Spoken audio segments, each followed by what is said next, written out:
Welcome. So glad you tuned in to Leap of Faith as we explore Altos. Taken from the Latin altus, meaning high, we feature top priority news stories. We join our editorial and digital teams at Camzel with trending stories from our local weekly Catholic newspaper, as well as Caribbean, Vatican, and global stories. Take the leap with us, hot off the press. And welcome to another edition of Altos, your weekly Catholic news program for Trinity TV. We thank all those who have been taking this leap of faith with us, and we urge your continued prayerful support. Let's take a look ahead at what's making the news this week. The beginning of the new school year is only 2 days away. Are our Catholic schools ready? Do you know there's a World Day of Prayer for Creation? Pope Francis has issued a message to mark this occasion. Trinidad and Tobago celebrated its 61st independence anniversary yesterday. Catholic News spoke to some citizens about their thoughts. And later, we speak with Sharon Mangru, Chief Executive Officer of the Catholic Education Board of Management, ahead of the new academic year. And now for our top story. 1 week before the reopening of schools on September 4th, repairs were still underway at some Roman Catholic primary schools, and infrastructure challenges continue into the new term for others. Chief Executive Officer of the Catholic Education Board of Management, Sharon Mangru, on Monday told Catholic News the Education Ministry was still conducting major repairs. These include plumbing, infrastructure, and electrical work, but she expected all schools to be ready for the new term. Well, the thing is, the repairs are still ongoing. So we have a number of schools in which they are actively working on them right now. So I could tell you Mayo, St. Therese, gosh, there's one in Arima. I remember the one in Arima. So there are schools in which they're doing some fairly major repairs, and it's happening as we speak. So they expect to have that ready for the opening. At the St. Rose's RC School on Henry Street in Port of Spain, a section of the school building was condemned as far back as February. The northern wing of St. Rose's was used for the Standard 5 and infants classes, while assistance with accommodating other classes was given by the neighboring Rosary Boys RC School. A solution is still to be finalized. This definitely will not be ready. Yeah. We looking to see what temporary arrangements can be made. So we're still in talks with the Ministry of Education. Okay. We have some options, but we're not sure which one we'll settle on yet. Infrastructure problems also impacted the Mondo Nuevo RC School. Staff and students at that school have been sharing space with the Talparo RC School since last year. The school building was condemned after heavy rainfall last November caused cracks on the ground and around the school. Mangru said the site had a soil structure problem. On the transitioning of migrant children into RC schools, the Catholic Education Board head disclosed that more than 100 children have already been assessed. 94 were assessed over the weekend of August 26th to 28th, and the board was in the process of mapping available spaces in schools close to where the migrant children are living. There was a good turnout of Arima Catholics on Sunday, August 27th for the annual Santa Rosa Festival. Former parish priest Monsignor Christian Pereira was the chief celebrant at the Mass which preceded the procession through the streets of the Royal Chartered Borough. Father Andrew Eminike concelebrated the Mass with assistance from Deacon Joachim Hernandez. Preaching on the gospel, Monsignor Pereira said one of the biggest struggles in the world today is leadership and an unwillingness to share authority. He said church members needed to learn how to listen and build respect and communion with others. He urged the congregation to turn to St. Rose of Lima, for example. Today, my dear sisters and brothers, we allow St. Rose of Lima to teach us the path of synodality. We allow St. Rose of Lima to help us to understand that we must pull away in order to hear clearly. We must pull away in order to understand what is going on in ourselves. And we must pull away so that others could share in the authority given to us as a child of God, as a son or daughter of God. Monsignor Pereira hoped that the example of the saint would teach people to be true leaders in society. The procession with the statue of St. Rose of Lima followed the liturgy. Among those participating were Rima's Member of Parliament, the Honourable Penelope Beckles-Robinson, outgoing Mayor, His Worship Cagney Casimir, and members of the Santa Rosa First Peoples, led by Chief Ricardo Barath Hernandez. You can read a full report in the September 10th issue of the Catholic News. What does independence mean to you? That was the question Catholic News posed to citizens in anticipation of yesterday's Independence Day celebrations. Let's hear what some of you think. Celebrating the 61st anniversary of our nation, I'm very proud to boast that Trinidadians are very educated people. And I say that proudly. Of course, we have a little negativity, a little crime. All countries have crime. We as Trinidadians are great at incorporating others, as well as showing and sharing our cultures, our talents. For 61 years, we've reached certain heights, we've made so many achievements, and I hope that we'll continue to come together as a nation and build our country for many more years. For 61 years, I think Trinidad is they're heading to the right path. We're heading there. To see that, we have free education, we have free healthcare, we have a lot of free things, we have a lot of cheap things compared to all the other countries in the Caribbean and in the world. It's an awesome thing. I will stand at attention and sing the anthem, God bless our nation. And we thank those who shared with us. A collection of gems is how Barbara Waif, president of the St. Charles Borromeo Ministry of Consolation and author, described its second publication titled St. Charles Borromeo RC Ministry of Consolation Book 2023. The book focuses on issues arising out of loss, loneliness, and healing of painful memories. At the online book launch on Tuesday, August 22nd, Waif noted that this was the second publication, with the first being published in 2017. One is gold and the other one is green, right? So we would like to assure you that you need both of them. So don't say it's an update. It is not an update. One is a chronicle of gems, the wisdom, as Nicholas said, wisdom gathered along the way. Wisdom that would help each person. And this one is just practical information, as to what to do when somebody dies. Sirid Sampson, bereavement counselor at Belgrove's group of companies, read a review of the book done by Nicholas Voisin, counseling psychologist and original pain therapist. Voisin said the book does not brag, exaggerate, or embellish what was done. Rather, it simply reports, and in so doing, gives a very humble but honest impression of the Ministry of Consolation's work over the last decade. Parish priest Monsignor Esau Joseph congratulated the Ministry of Consolation on their hard work. He viewed the book's contents as very meaningful and relevant to everyone. Everybody knows someone who passed away during the pandemic, so there's still a sense of sadness and grief and loss and bereavement. I looked through some of the books, and there's a natural tendency within some of our clients, as you know, Barbara went through this in the last conference we had, where they are stuck in grief and they're holding on to the past and they can't accept change and move forward. And I think the book is very, very useful for those experiencing this mental health issue. The book is priced at $100 TT.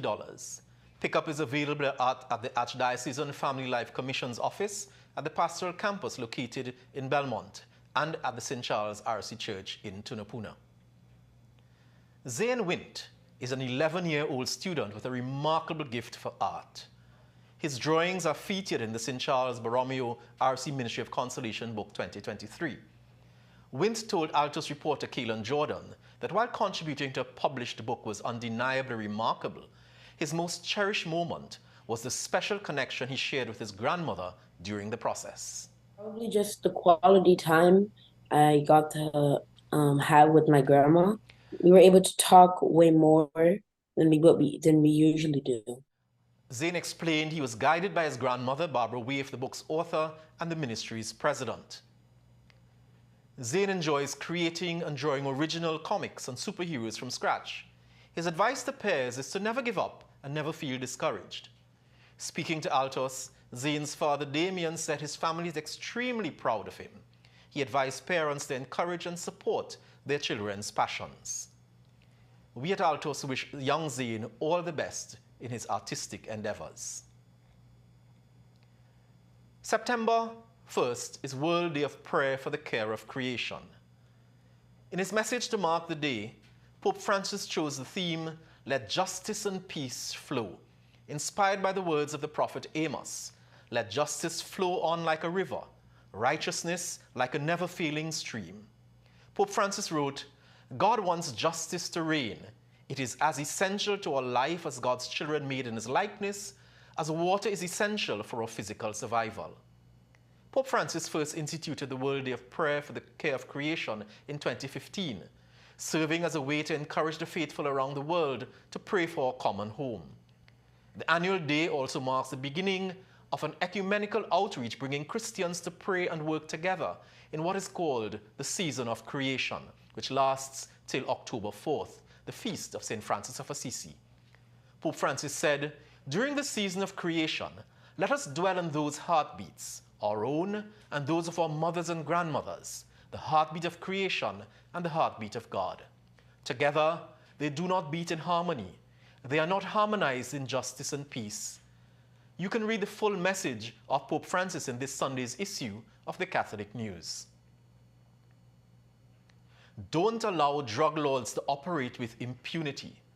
That's the call made to those responsible for law enforcement in Dominica by Grand Bay Parish priest Father Branca John during the funeral service of 29-year-old resident Jolson Barron, who died recently from gunshot wounds. The Catholic priest said law enforcement officials who do not enforce the laws of the land and allow drug dealers and gunslingers to operate with impunity are equally responsible for Barron's death and others like him. Barron's death, Father John said, is a wake-up call for citizens, policymakers, sisters and brothers in government to exercise the powers given to them by God to save the lives of young men and women. Last Sunday, Our Lady of Guadalupe Church in Paramin was the perfect backdrop to host a celebration of the oldest known twins in Trinidad and Tobago, Augustine Peter Tardier and his sister, Augustine Nita Tardier. Held one day ahead of their 92nd birthday, family, friends, and well-wishers from the close-knit Paramin community gathered on the compound of their parish church to shower the siblings with love, gifts, and prayers for their continued blessings. In his homily, Father Carlyle Fortune commended them for reaching their age, saying, "They have shown us what it means to persevere through good times and bad, and how to trust and believe in God. Both hard workers, Peter and Nita have been known to spend most of their time in their respective gardens. Peter believes that work ethic helped them achieve long life thus far, and he's of the strong view that crime is a product of laziness." And try to put aside the laziness, because I could tell you, they call it all kind of crime, but they don't want to mention laziness at all. Laziness is the head of everything. This was supposed to happen since the week before Carnival. And we kept putting off and putting off and putting off. And we finally came to this day, and trust me, it's a grand day.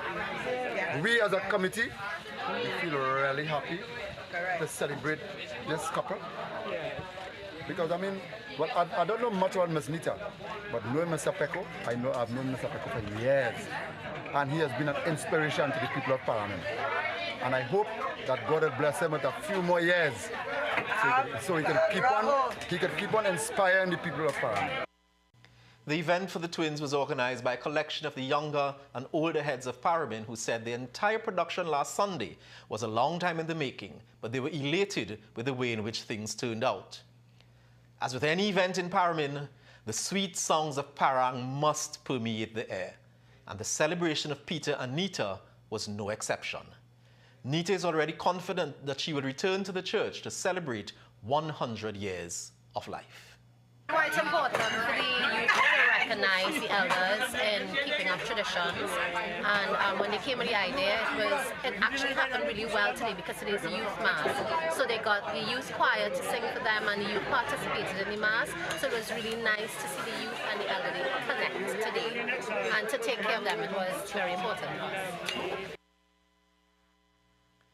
When we return after the short break, we speak with Sharon Mangu, who is on set with us again, as we look ahead at what's happening with the reopening of schools come Monday. That and more when we return, but as we take the short break, check out our trivia question, see if you can get the correct answer.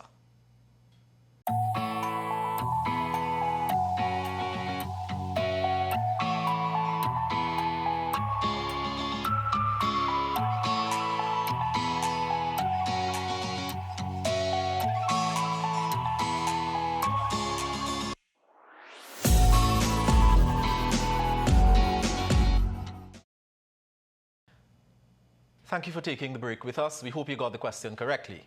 As we look ahead to the reopening of schools on Monday, we welcome back to the Altos set Sharon Mangu, Chief Executive Officer of the Catholic Education Board of Management, to talk to us a little bit about the state of readiness of our nation's primary schools. Sharon, welcome back to the set. I told you you'd be back here soon enough. Thank you. I'm glad to be back. Thanks very much for taking the time. Sharon, where are we with respect to the state of repairs at our primary schools, or Catholic schools on the whole? You know, we'll never be 100% ready, but I think we're almost ready, and I expect that work will continue into the weekend. And so, apart from St. Rose's, we should have all of the schools ready to reopen. What's happening with St. Rose's? St. Rose's, unfortunately, will not be ready fully. The story is, of course, that the school is found to be structurally unsound.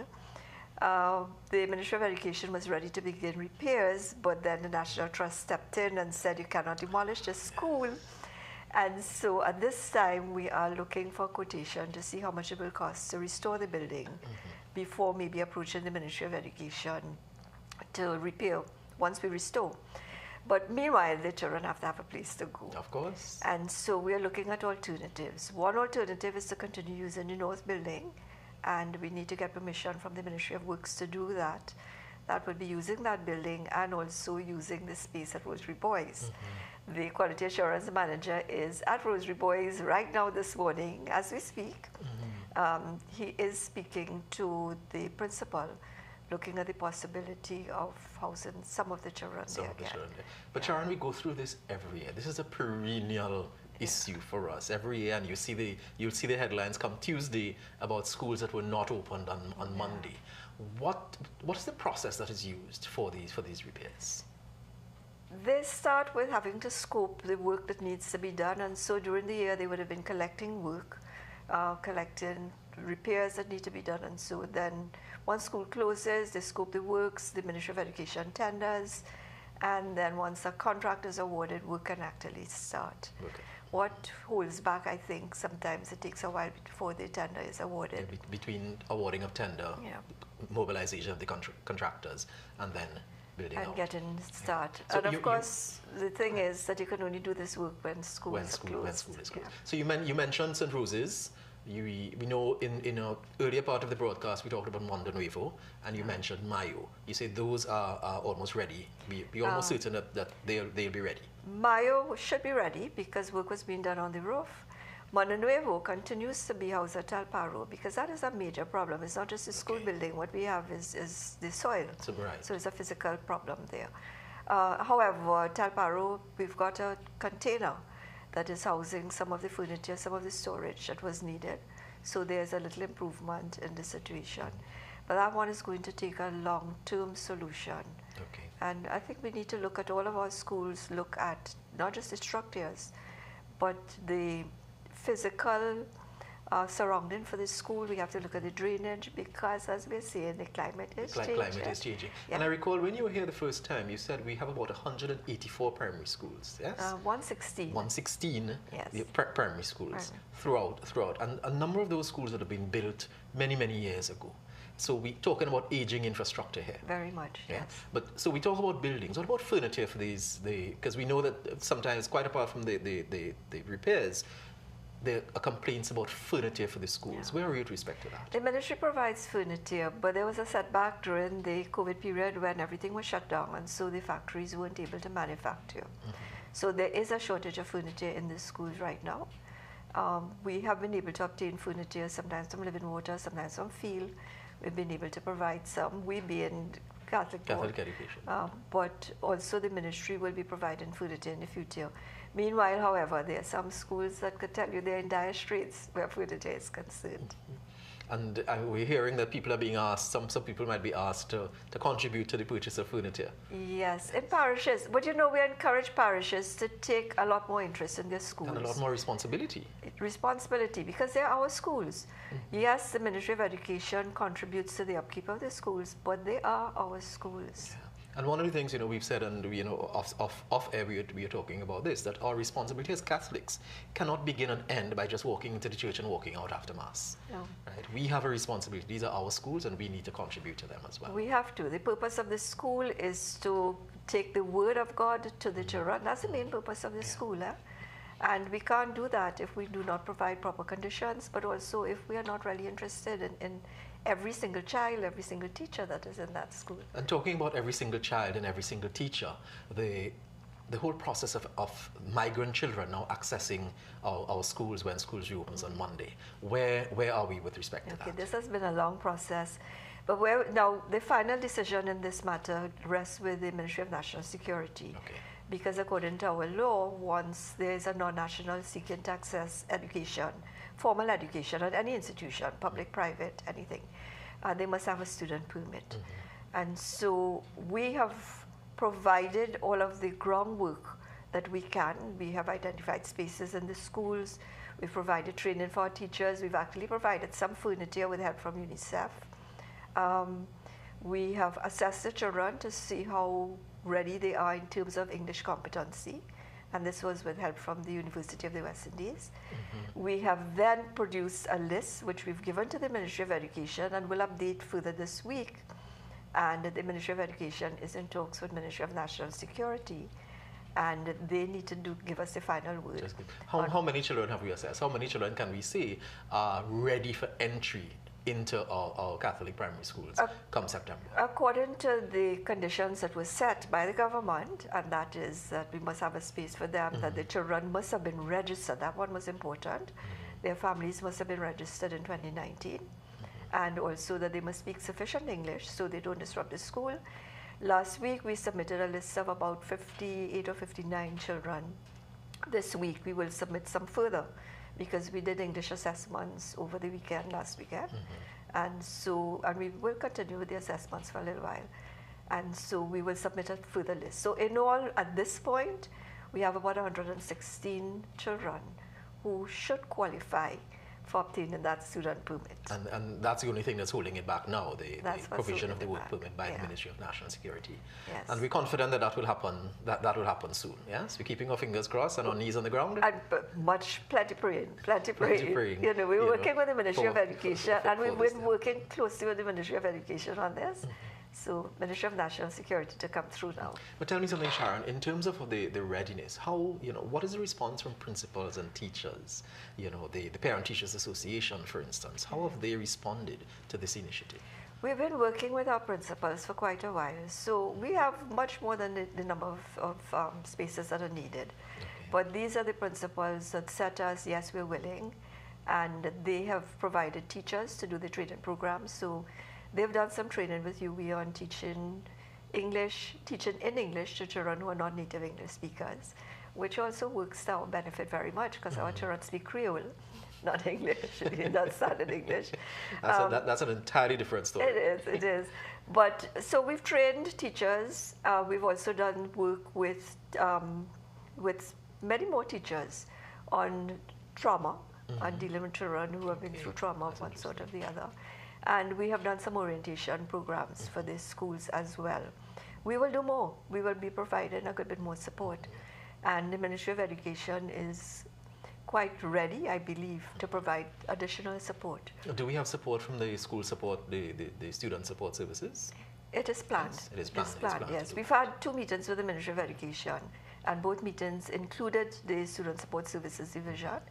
And they are standing by. They're very ready. Support. Yeah. Sharon, we want to thank you very much for coming by again. We really appreciate all the expertise and with which you bring, and we congratulate you on your continued work with the Catholic Education Board of Management. And we look forward to seeing you again on the set sometime. Thank you very, very much. It's a pleasure. Always a pleasure.